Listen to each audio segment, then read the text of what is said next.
Sa likod ng mga ulap, babangon pa na ang araw, ngunit makina ko'y mainit at handa nang bumataw. Hindi na kasi ako makapaghintay ng umarangkada sa kalsadang puno ng mga makabuluhang storya. Handa ka na bang sumama? Handa ka na bang aking maging corona? Paalala lang po, barya lang sa umaga. Tatlo pa sa kaliwa! Ikaw po ate, saan nagpunta? Ang tama! San Pablo! San Pablo! San Pablo! Ang tila pabor na hinihingi ng konduktor. Sa sobrang lakas ng boses niya, halos tumagusto sa aking magkabilang Mas tenga. mabuti pang makipagsiksikan sa jeep kaysa sa taong palagi kang ginagamit. Nakikipagpaligsahan naman sa hiyawan sila ate. Hanggang sa jeep ba naman Banat nakikipagsiksikan? kanya. At sino ay titiligin? Sa lalim ng mga hugot ko, ganyan tayo mga Pilipino, malalalim at masayahing mga Epektibo tao. talaga ang poster na sa aking idinikit. Napakakulit. Ikinamit ito ng aking amo para magmukha akong kaakit-akit. Hindi rin magpapatalo ang aking itsura. Napupuno ako ng mga kulay tulad ng asul, dilaw, puti at pulang pintura. Mayroon ding watawat ng Pilipinas sa aking noo dahil sagisag ako na makulay at mapasaysay ang kultura ng aking bansa. Naku! Mapapahaba ang oras ng paghihintay ng mga pasahero kung itutuloy ko ang aking mga kwento. Bakit di na lang natin ituloy ito habang nasa biyahe tayo? Unang destinasyon natin ang San Pablo. Naalala ko noon, may mga pasahero kaming papunta sa kanilang trabaho. Po, dyan po ako bababa sa susunod na kanto. Ang paunawa ni ate. Sinundan niya rin ito ng Kuya, pakiabot nga ang ngunit sa halip na bayad ang maiabot, nagsalubong ang kanilang mga mata, nagliyab ang mga ngiti, at sa sandaling iyon, tila huminto ang pag-ikot ng mundo.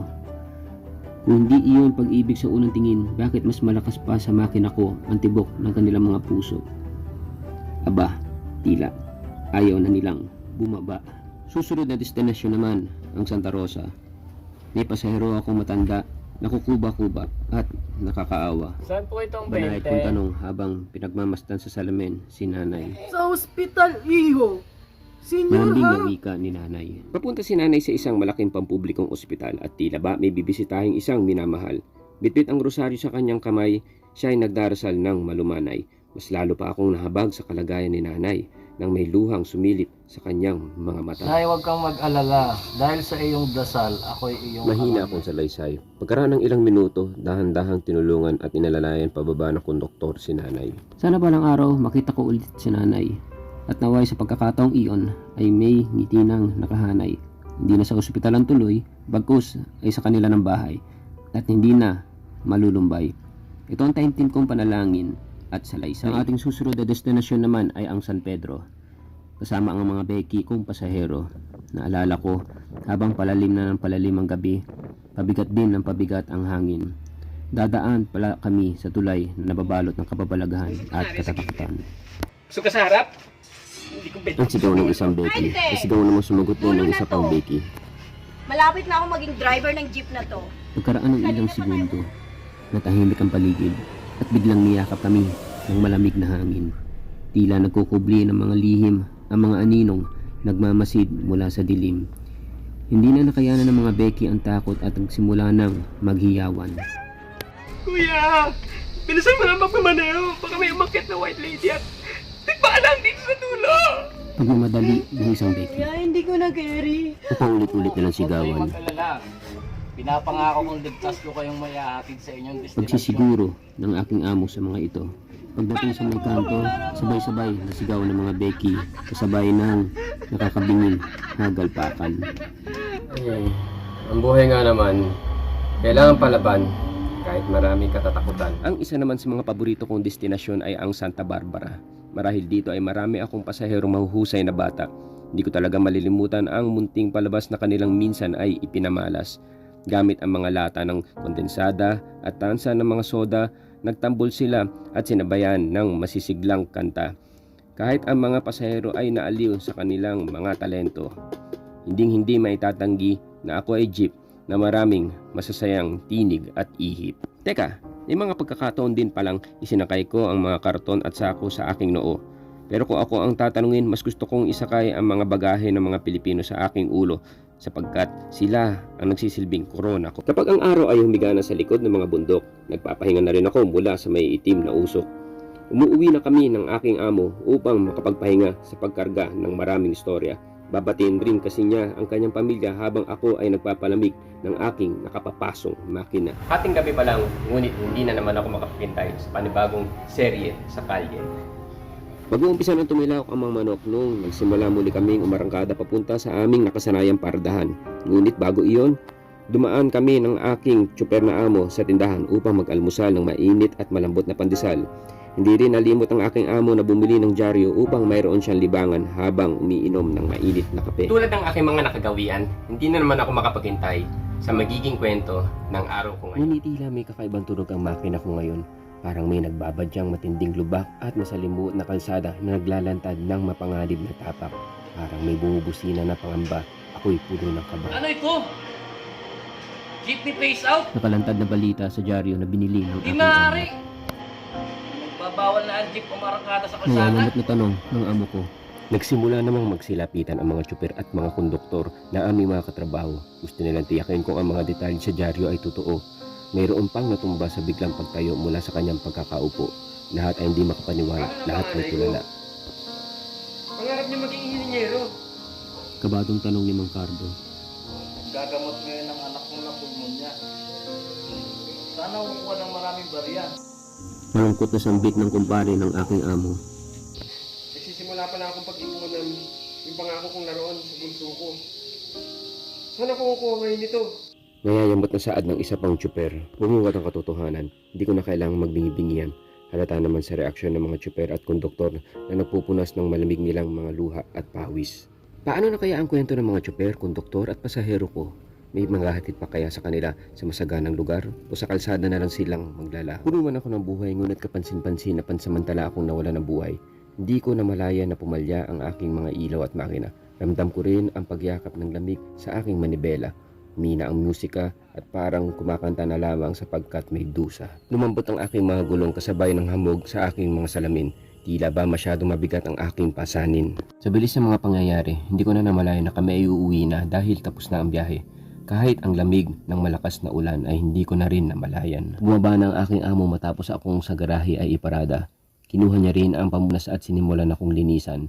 Bigla siyang huminto pagkaraan ng ilang minuto at pinagmasdan ako ng ilang segundo.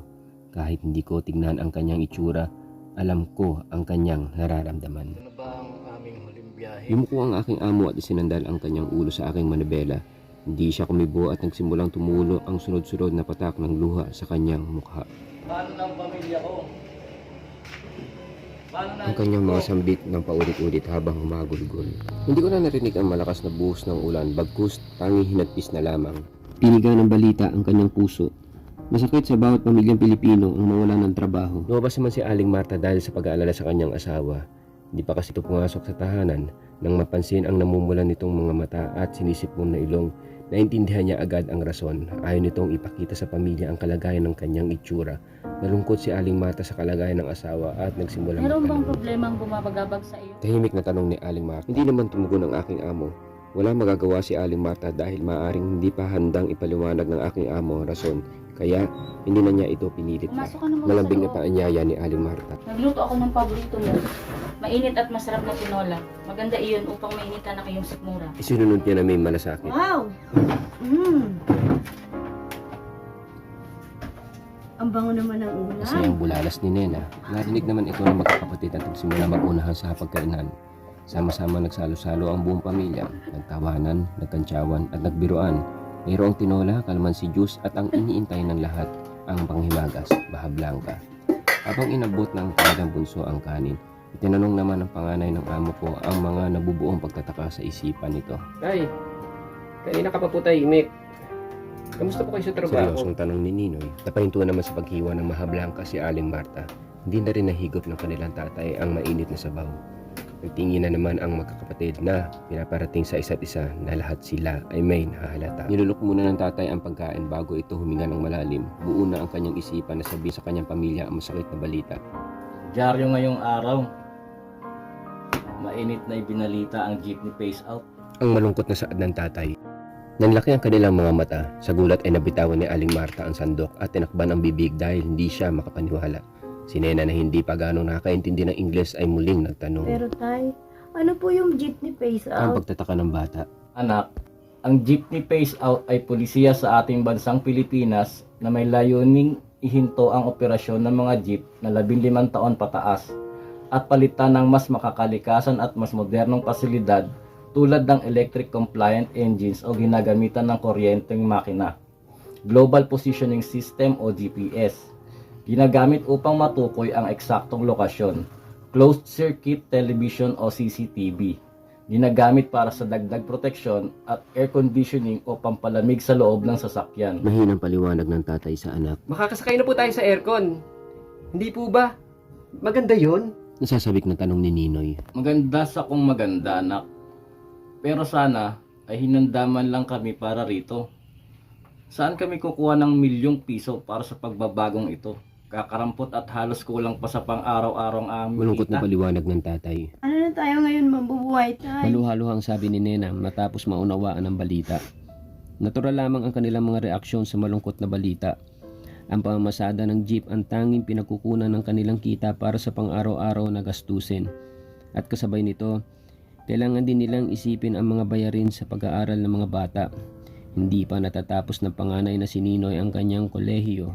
Samantalang si Nena, ang bunso, ay magsisimula pa lamang sa elementarya sa darating na Hulyo. Paano na kaya nila maitutuloy ang pag-aaral at ang kanilang pamumuhay kung ang haligi ng tahanan ay bigla na lamang nawalan ng pinagkukunan? Hindi pa sapat ang bariyang naipon ng aking amo. Ngunit panatag ng aking makina na mapupuno ito ngayong huling pasada. Nais ko kasi magbigay ng kahit isang magandang impresyon sa malungkot na alaala ng aking tsuper at konduktor. Kahit sa mismong huling biyahe, hindi rin nila malimot ng ngiti sa bawat pasahero. Nagkaroon din ng huling pagkikita ang mga tsuper at konduktor bilang respeto sa nabuong samahan ng isa't isa. Mayroong mga nagsiiyakan at mayroon ding mga nagyakapan. Malaki ang pasasalamat ng bawat isa pati na sa kanilang mga naging pasahero na naging parte ng kanilang pang-araw-araw na lakbay. Pag-aalala, lungkot at takot, ito na marahil ang huling pamamasada. Ngayon, puno na ng kalawang ang aking manibela. Pinamamahayan na rin ng kagamba ang aking mga bintana. Malungkot man, ngunit ito na ang huling serye ng aking biyahe. Hindi man ako umalis sa aking kinaroroonan, ngunit maulit-ulit kong nilalakbay ang masasayang nakaraan. Hindi rin nalilimot ng aking tsuper na ako'y punasan at linisan. Umaasa kasi siyang pakikinggan ng gobyerno ang mga daing ng mga tsuper at konduktor na ituloy at pondohan ang kanilang nag-iisang kabuhayan. Kung bibigyan ako ng pagkakataong magkatotoo ang natatangi kong hiling, nangingibabaw sa aking puso na magkaroon ng ligtas na biyahe ang bawat Ako isang jeep. Magkita-kita tayo sa susunod na serye ng kalye. Hanggang sa muling pag-arangkada ng Hari ng Kalsada.